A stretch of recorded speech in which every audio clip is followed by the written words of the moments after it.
Hello friends. मेरा नाम विवेक कुमार है और आज हम लोग एडुटेरिया 5000 प्लस बहुविकल्पीय प्रश्न का वस्तुनिष्ठ क्वेश्चन का इसमें रिवीजन करेंगे। इसमें 5000 से अधिक क्वेश्चन है, जिसमें सेट नंबर 1 हम स्टडी करेंगे। सेट नंबर 1 में 50 क्वेश्चन है और वन बाय वन को हम पढ़ेंगे भी और अच्छे से उसका डिटेल डिस्कशन भी आप मेरे साथ करने वाले हैं। ठीक है, तो let's starting from question number 1। Starting from question number 1। Bharat के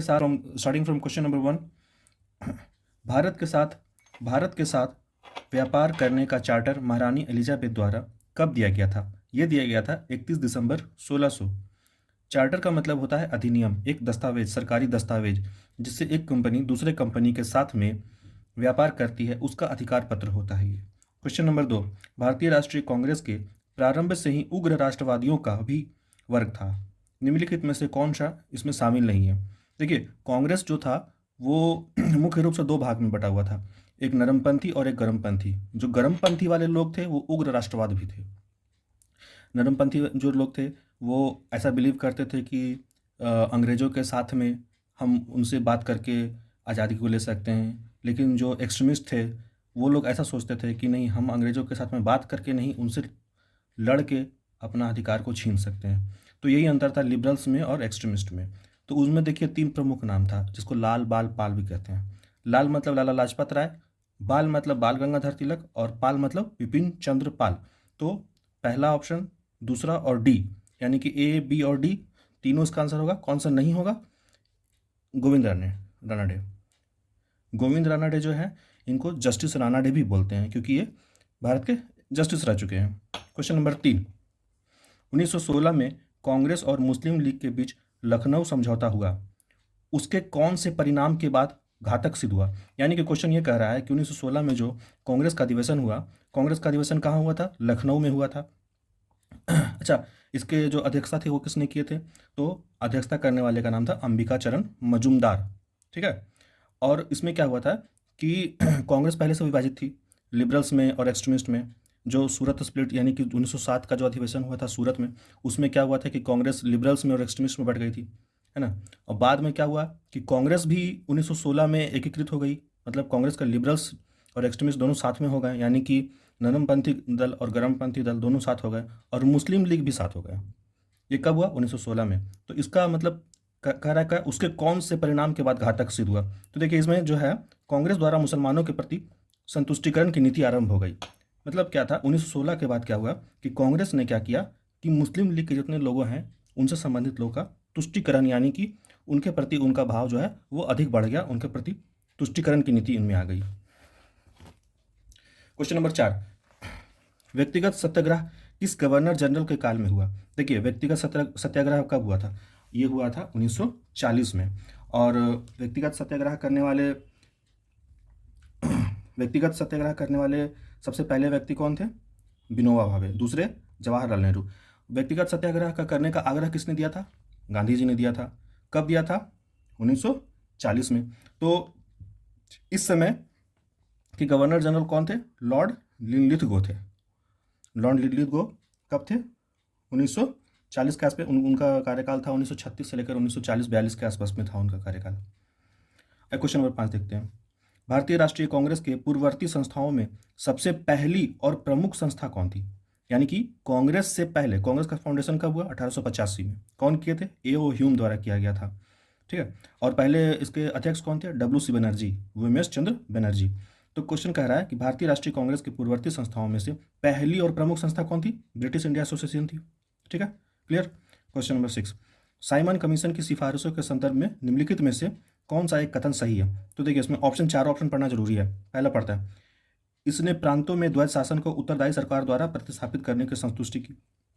दूसरा, इसने गृह विभाग के अधीन अंतर प्रांतीय परिषद स्थापित करने का सुझाव दिया। तीसरा, इसने केंद्र में द्विसदन विधायिका के उन्मूलन का सुझाव दिया। चौथा, इसने भारतीय पुलिस सेवा का प्रावधान के साथ सृजित करने की संस्तुति की कि ब्रिटिश भर्ती का भारतीय की तुलना में वेतन तथा भत्ता अधिक होगा। देखिए, सबसे पहले तो हम साइमन कमीशन के बारे में समझते हैं। साइमन कमीशन का गठन कब हुआ था?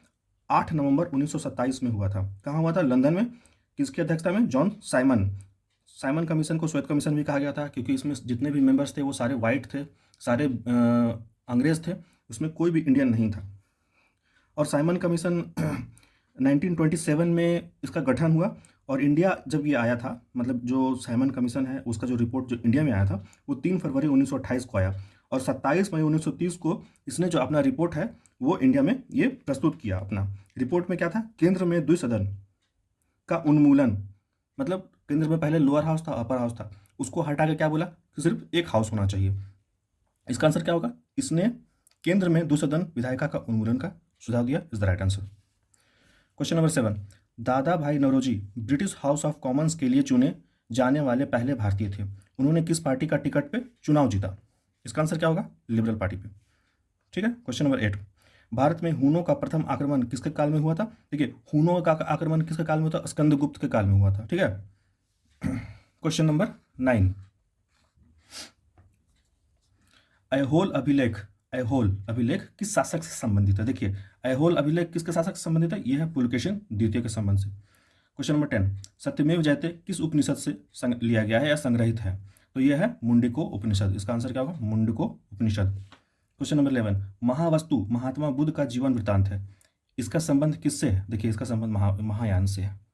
महायान और हीनयान, ये दोनों जो है बुद्ध का, बुद्धिज्म का ये दो मेजर शाखा था। मतलब चौथा जो बौद्ध संगीति हुआ था 1900 एडी में, कहाँ हुआ था? कुंडल वन में, जम्मू कश्मीर में कुंडल वन में हुआ था। इसमें चौथा संगीति के बाद में इसका जो धर्म था वो दो भाग में बट गया था, हीनयान और महायान। हीनयान किसको कहते हैं? जो व्यक्ति अपनी साधना से निर्वाण प्राप्त करते हैं।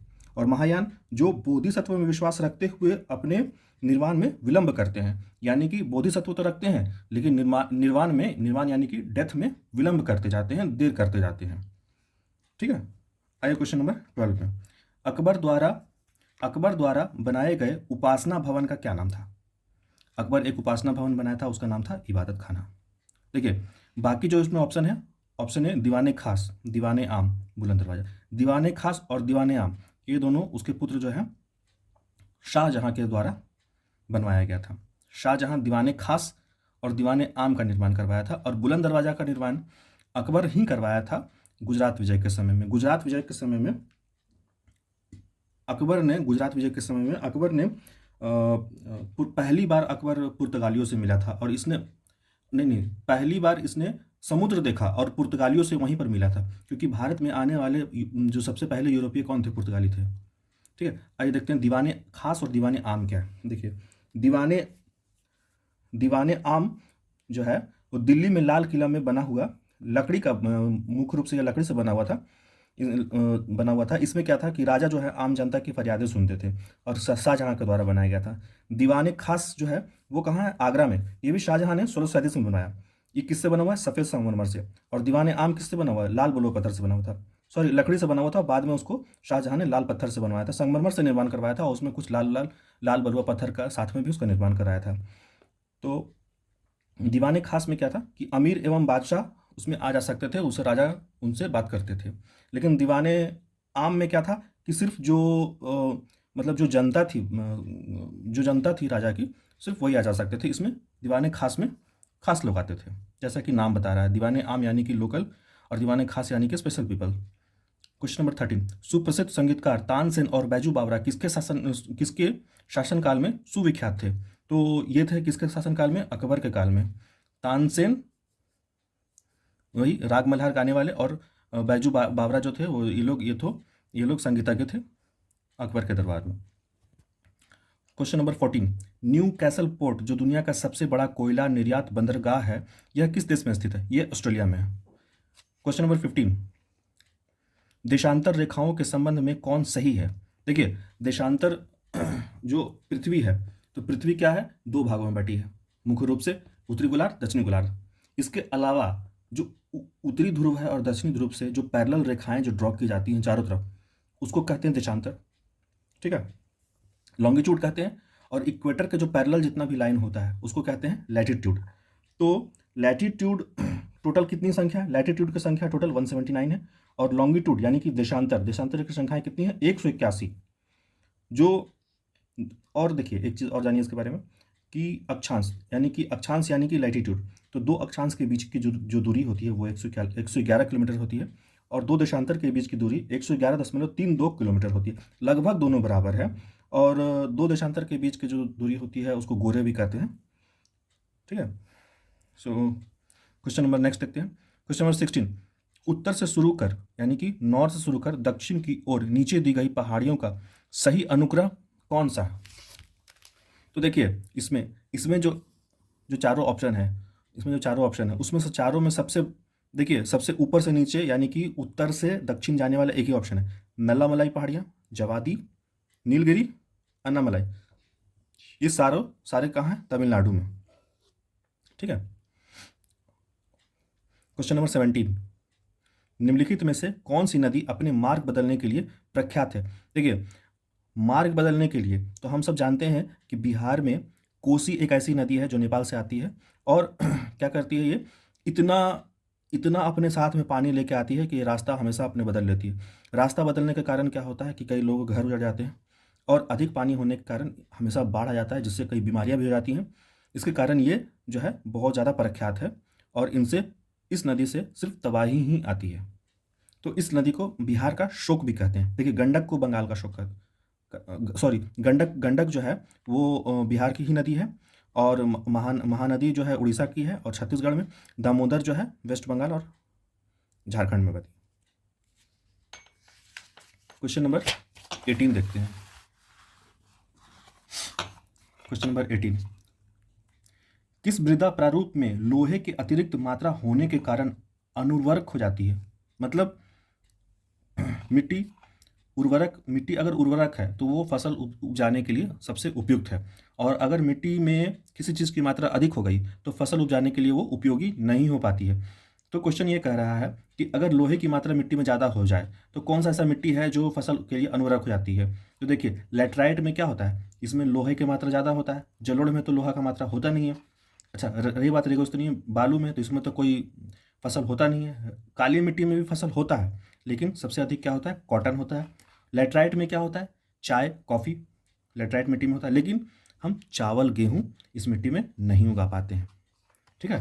क्वेश्चन नंबर 19, प्रकाश के संबंध में कौन सा कथन सत्य है? देखिए यह एक विद्युत चुंबकीय तरंग है यानी कि इलेक्ट्रोमैग्नेटिक वेव है, बिल्कुल राइट है। यह एक कण प्रकृति है, तो बिल्कुल। लाइट क्या है, एक मूवमेंट ऑफ फोटोन है, तो वही कह रहा है कि यह कण प्रवृत्ति है। तीसरा, यह ऊर्जा का एक रूप है, बिल्कुल ऊर्जा का रूप है। और डी चारों, इसका मतलब क्या है कि इसका ये चारों सही है। यह इलेक्ट्रोमैग्नेटिक वेव भी है, कण प्रकृति भी है, ऊर्जा का स्वरूप भी है। क्वेश्चन नंबर 20, बायोगैस संयंत्र में निम्नलिखित में से कौन सी प्रक्रिया होती है? देखिए बायोगैस बनता कैसे? बायोगैस का मुख्य अवयव क्या है? मीथेन। कैसे बनता है? फर्मेंटेशन से। पहले क्या होता है कि गाय के गोबर को लेते हैं और जितने भी तरह का गोबर है उसको स्लरी बनाते हैं। स्लरी बनाने के बाद क्या होता है, उसको एक डोम में उसको पैक करके स्लरी बना कर डाल देते हैं। वहाँ से क्या होता है, उसको पैक कर देते हैं और डिफरेंट बहुत सारा पाइप निकाल देते हैं। उससे क्या होता है, वो सड़ता है। सड़ने से क्या होता है, फर्मेंटेशन प्रोड्यूस होता है। फर्मेंटेशन होने से क्या होता है, उसमें उसमें मीथेन गैस निकलता है। वो मीथेन गैस को हम निकाल के उसको कुकिंग गैस के रूप में इस्तेमाल करते हैं और डिफरेंट गैस में इस्तेमाल करते हैं। तो प्रोसेस क्या है, प्रोसेस के बीच में क्या होता है, फर्मेंटेशन। तो फर्मेंटेशन को हिंदी में किण्वन कहते हैं, तो इसका आंसर क्या होगा, किण्वन होगा। Question number 20 clear. Question number 21, एक वर्ग में ऊपर से नीचे की ओर आने पर परमाणु का आकार क्या होता है? परमाणु का आकार बढ़ता है। देखिए एक वर्ग में ऊपर से जब नीचे हम आएंगे तो परमाणु का आकार क्या होता है, बढ़ता है। आवर्त सारणी में रासायनिक तत्व परमाणु क्रमांक के बढ़ते क्रम में सजाए जाते हैं और टोटल वर्ग 18 होता है और आवर्त जो होते हैं वो उनकी संख्या 8 है। और इसके अलावा क्या है, एक है लेंथेनाइड और एक्टिनाइड, एक है महालेंथेनाइड, एक नया निकला है। ठीक है। क्वेश्चन नंबर 22, वायुमंडल में प्रकाश की विसरण का कारण क्या है? देखिए वायुमंडल में प्रकाश की विसरण यानी कि प्रकाश डिफ्रैक्ट कर जाना, प्रकाश का विसरण क्या है कि जहाँ पे आना और वहाँ से रिटर्न हो जाना, फैल जाना। तो ये किसके कारण होता है? सबसे अधिक धूलकण के कारण होता है। देखिए कार्बन डाइऑक्साइड से कैसे होगा, नहीं होगा बिल्कुल भी। हीलियम से भी नहीं होगा। ये सब क्या है, गैस है, हवा में मिली रहती है, इनसे कुछ भी असर नहीं पड़ने वाला। जलवाष्प में क्या होता है कि जब जब जब सूर्य का रोशनी जब पृथ्वी के पास आती है तो वो सबसे अधिक एब्जॉर्ब करता है कौन, तो जलवाष्प एब्जॉर्ब करता है। यही जाके बाद में जाके ज़्यादा गर्मी बनाता है और इससे क्या होता है, गर्मी के कारण हमें ज़्यादा गर्मी महसूस होता है। तो इसका आंसर क्या होगा, धूलकण होगा। क्यों? क्योंकि ये धूलकण जो होता है छोटे छोटे पार्टिकल में होते हैं और प्रकाश का लाइट जब इस पर आता है तो ये ध्रुवन प्रोड्यूस कर देते हैं, इधर उधर छितर बितर हो जाता है प्रकाश का कण। क्वेश्चन नंबर 23, किसी भी यौगिक का ऑक्सीकरण संख्या क्या होता है? देखिए किसी भी यौगिक का ऑक्सीकरण संख्या हमेशा 0 होता है।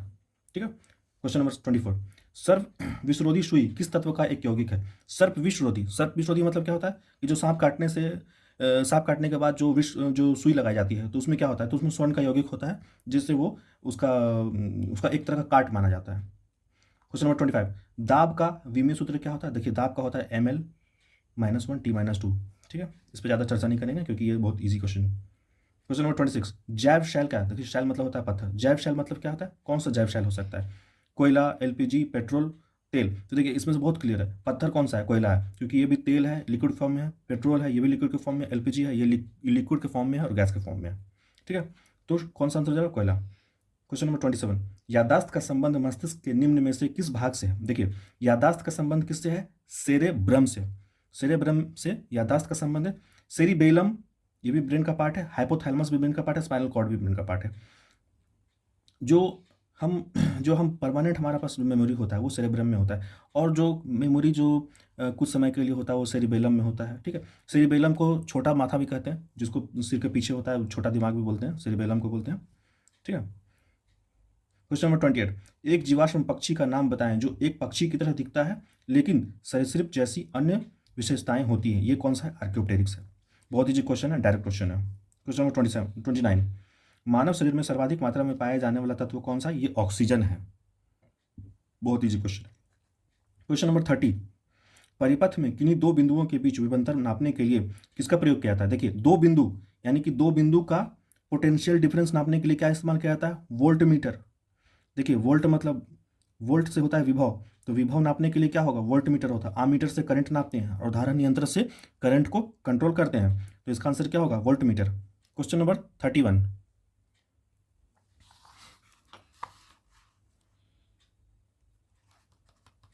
क्वेश्चन नंबर 31, आपातकाल के दौरान मौलिक अधिकारों का निलंबन कौन कर सकता है? देखिए आपातकाल टोटल 3 तरह के होते हैं, आर्टिकल 352, आर्टिकल 356 और आर्टिकल 360।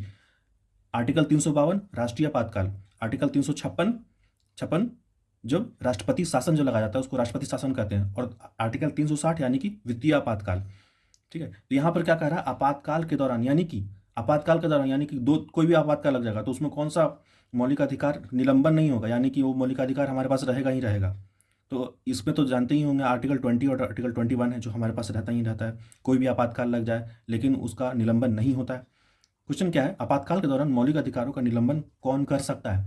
तो ये सिर्फ राष्ट्रपति के हाथ में है, सिर्फ इसको राष्ट्रपति कर सकते हैं। इसका आंसर सी है, राष्ट्रपति। क्वेश्चन नंबर 32, प्राक्कलन समिति के सदस्यों का कार्यकाल कितने वर्ष का होता है? देखिए प्राक्कलन समिति जो होता है वो हर एक वर्ष बनता है, तो इसका आंसर क्या होगा? 1 वर्ष। इसका आंसर क्या होगा? 1 वर्ष। 33, निम्नलिखित में से किसके अनुमोदन से भारत की संचित निधि से पैसा निकाला जाता है? देखिए संचित निधि से पैसा निकाला जाता है, तो संचित निधि मुख्य रूप से जो इस प्रकार का निधि है वो दो निधि है। एक आर्टिकल 266 में आता है और एक आर्टिकल है आपका 267 में। संचित निधि में संसद द्वारा निकाला जाता है और आकस्मिक निधि में वो ऐसा पावर जो होता है वो राष्ट्रपति के पास होता है। तो यहाँ पे संचित निधि का चर्चा किया गया है। संचित निधि जो है वो आर्टिकल 266 में है और इसका आंसर सही उत्तर संसद है, क्योंकि संसद द्वारा ही इसको निकाला जा सकता है। क्वेश्चन नंबर 34, भारतीय संविधान में विधि के समक्ष समता किस देश के संविधान से लिया गया है? विधि के समक्ष समता मतलब क्या होता है कि विधि यानी कि लॉ यानी कि कानून के समक्ष समानता, यानी कि कानून के समान में कानून के आगे अगर एक राष्ट्रपति और एक कॉमन व्यक्ति भी है, एक एग्जाम्पल के तौर पर बता रहे हैं कि दो व्यक्ति है, एक अच्छा अधिकारी है और एक नॉर्मल व्यक्ति है, तो दोनों के कानून के नज़र में दोनों समान है। ये जो है वो ब्रिटेन से लिया गया है, इसको बोलते हैं विधि के समक्ष समता यानी कि इक्वालिटी विधि के समक्ष में। क्वेश्चन नंबर 35, संविधान संशोधन प्रक्रिया संविधान के किस भाग में उल्लेख किया गया है? देखिए संविधान संशोधन प्रक्रिया आर्टिकल 368 कब कहाँ किया गया है? आर्टिकल 368 यानी कि भाग 20 में जाएगा। क्वेश्चन नंबर 36 पढ़ते हैं, अच्छा क्वेश्चन है, बहुत बढ़िया क्वेश्चन है। देखिए इसमें मिलाने का दिया गया है, ABCD इधर है और 1 2 3 4 इधर है, मिलान करेंगे। भाषाओं का उल्लेख, तो ये किस अनुसूची में है? देखिए भाषा का अनुल्लेख किसमें है? 8वीं में है, तो एक हो गया 2। दल बदल यानी कि दल बदल किस में है? 10वीं अनुसूची में है। 73वां संविधान संशोधन मतलब पंचायती राज, तो पंचायती राज किस में है? 11वीं में है, तो इसका 11वीं आंसर हो गया। भूमि सुधार एवं अधिग्रहण अधिनियम ये कहाँ किस में है? 9वीं में। इसका आंसर क्या हो जाएगा? बी 2143। क्वेश्चन नंबर 37, 1833 के चार्टर अधिनियम के अंतर्गत प्रथम विधि आयोग का गठन किसकी अध्यक्षता में किया गया? देखिए 1833 का चार्टर आयोग था, उसमें विधि आयोग का गठन किया गया था। ये पहला विधि आयोग का गठन किसने किया था? लॉर्ड मैकाले ने किया था। उसका उद्देश्य क्या था कि भारत में विधि सुधार। अब तक टोटल जो है वो 22 विधि आयोग का आयोग बन चुका है। उसमें 22वां जो थे उन 22वां जो है जो फिलहाल भी करंट में चल रहा है, उसके अध्यक्ष कौन है? जस्टिस ऋतुराज अवस्थी। जस्टिस ऋतुराज अवस्थी, ठीक है। और स्वतंत्र भारत का पहला विधि आयोग जो है वो 1955 में बना था। एमसी सीतलवाड़ उसके अध्यक्ष थे, जो उस समय के अटॉर्नी जनरल भी थे। क्वेश्चन नंबर 38, निम्न में से कौन सी औषधि क्रांति प्याज और झींगा उत्पादन से संबंधित है? देखिए बहुत क्लियर है, गुलाबी क्रांति। क्यों? लाल क्रांति मांस से, नीली क्रांति मछली से है, गोल्डन क्रांति जो है वो जूट से है। तो इसका आंसर है गुलाबी क्रांति। गुलाबी क्रांति किससे? प्याज से और औषधि से। क्वेश्चन नंबर 39, निम्नलिखित में से किन दो संस्थाओं को ब्रेटन वुड्स जुड़वा के नाम से जाना जाता है? तो इसका आंसर क्या है? ब्रेटन वुड्स, यानी कि IMF और वर्ल्ड बैंक, इन दोनों को ब्रेटन वुड संस्था के नाम से जाना जाता है। क्वेश्चन नंबर 40, देखिए आइए देखते हैं क्वेश्चन नंबर 40, किस वर्ष भारतीय रिजर्व बैंक का राष्ट्रीयकरण हुआ? देखिए भारतीय रिजर्व बैंक का राष्ट्रीयकरण, पहला राष्ट्रीयकरण 1949 में हुआ था। दूसरा राष्ट्रीयकरण कब हुआ? 1969 में हुआ। तीसरी बार कब हुआ? 1980 में हुआ। जब SBI जो बना वो 1969 में हुआ था, और पहली बार जो हुआ था वो 1949 में हुआ था। जब SBI का जो राष्ट्रीयकरण हुआ था, वो अनेक बैंकों को मिला के एक SBI का बनाया गया था। उस समय की हमारे जो प्राइम मिनिस्टर थे वो इंदिरा गांधी थी, उन्हीं के द्वारा किया गया था। आइए क्वेश्चन नंबर 41 पढ़ते हैं। हिंदू राष्ट्र का विचार मूलतः किसका है? हिंदू राष्ट्र यानी कि आप लोग जानते ही होंगे किनका है? VD सावरकर का। इजी क्वेश्चन था। देखिए KB हेगडेवार, ये जो कौन है? ये RSS के अध्यक्ष थे, अगर हाँ ये वही थे, ठीक है। क्वेश्चन नंबर 42, अध्यक्ष है शायद वर्तमान में, या इन्हीं के द्वारा बनाया गया था, ये शायद वही है, RSS के जो संस्थापक में से हैं, KB हेगडेवार। क्वेश्चन नंबर 42, भारत में आय कर है। देखिए आय कर यानी कि इनकम टैक्स। इनकम टैक्स कैसा है हमारे पास? हमारा डायरेक्ट है और प्रगतिशील है, यानी कि प्रोग्रेसिव है। Direct tax and progressive both. Tax दो प्रकार का होता है, एक डायरेक्ट, एक इनडायरेक्ट। डायरेक्ट टैक्स किसको बोलते हैं? वैसा टैक्स जिसमें जो टैक्स लगाने वाला है वो जिस पर टैक्स लगाता है उससे वो डायरेक्ट कलेक्शन करता है, वो डायरेक्ट उससे लेता है। और एक होता है कि बीच में इंटरमीडिएटरी या फिर किसी थर्ड पर्सन पे, मतलब जैसे कि टैक्स किसी पे लगा और उसका अधिभार किसी और पे चला गया, तो उसको इनडायरेक्ट टैक्स बोलते हैं। उसमें ये, तो इस हिसाब से भारत में इनकम टैक्स जो है, मतलब जैसे कि कोई व्यक्ति गवर्नमेंट जॉब में है तो गवर्नमेंट किस पे टैक्स लगा रही है? उसी व्यक्ति पर टैक्स लगा रही है, तो उस पैसा उससे डायरेक्ट कलेक्ट कर रही है, तो वो क्या है? डायरेक्ट है। और जो टैक्स का टाइप है ये है प्रगतिशील। मतलब प्रगतिशील करने का मतलब क्या है कि अगर आपका टैक्स ब्रैकेट 2.5, अगर आप 0 से 2.5 लाख तक कमाते हैं तो आपके पास टैक्स नहीं लगता है। 2.5 से कमाते हैं तो इसमें आपका वो 5% है, फिर आगे 10% है, फिर 20% है, तो उसको प्रगतिशील या प्रोग्रेसिव कहते हैं। देखिए कुचिपुड़ी किस राज्य का प्रसिद्ध लोक नृत्य है? Question number 43, Kuchipudi. कुचिपुड़ी कहाँ का है? आंध्रा का है। देखिए अब क्वेश्चन चार ऑप्शन दिया हुआ है, केरल, कर्नाटक, आंध्रा, उड़ीसा। फंसना नहीं है। उड़ीसा में ओडिसी है, केरल में कौन सा है? मोहिनीअट्टम है और कथकली है। कर्नाटक में, कर्नाटक का अपना कोई भी अपना इसका जो है वो लोक नृत्य वैसे तो है, लेकिन क्लासिकल डांस अपना नहीं है। और केरल का भी अपना 2 क्लासिकल डांस है, उड़ीसा का भी है और आंध्रा का है। आंध्रा का कौन सा है? कुचिपुड़ी है, और मोहिनीअट्टम तमिलनाडु का है, ठीक है। और यूपी का कथक है, पता ही होगा। कर्नाटक का कोई भी अपना क्लासिकल नहीं है, लेकिन यक्षगान जो है वो यहीं की लोकल नृत्य है। क्वेश्चन नंबर 44, हिमानी उत्तम पर्व का संबंध किस खेल से है? देखिए हिमानी उत्तम पर्व, ये थोड़ा सा अच्छा क्वेश्चन है, इसको ध्यान से देखेंगे। हिमानी उत्तम पर्व ये मलखंभ से संबंधित है। मलखंभ कहाँ होता है? ये आपका दक्षिण भारत में होता है, कर्नाटक में भी होता है, और कर्नाटक से सीमावर्ती इलाके जितने हैं वहाँ सभी जगह में ये होता है। मलखंभ का अभ्यास कराया जाता है। उसमें क्या है? हिमानी उत्तम पर्व, इसके नाम से एक पर्व का, लोग इसको एक फेस्टिवल के रूप में मनाते हैं, और उसमें क्या है? मलखंभ का एक्सरसाइज जो है होता है वो करते हैं। क्वेश्चन नंबर 45, निपख आंदोलन के प्रणेता कौन थे? देखिए निपख निपख आंदोलन जो था उसके प्रणेता दादू दयाल थे। ठीक है, दादू दयाल थे। और इसके अलावा जैसे कि इसमें लिखा हुआ है चैतन्य है, ज्ञानेश्वर है, नामदेव है। तो देखिए चैतन्य, नामदेव और ज्ञानेश्वर ये दोनों जो है ये बरकरी संप्रदाय से थे। बरकरी यानी कि जो कृष्ण को मानते हैं उनको बरकरी कहते हैं, और ये दोनों महाराष्ट्र के थे। ठीक है, और चैतन्य महाप्रभु तो जो थे भक्ति संत थे, और ये भी वैष्णवाइट थे, विष्णु को मानने वाले थे।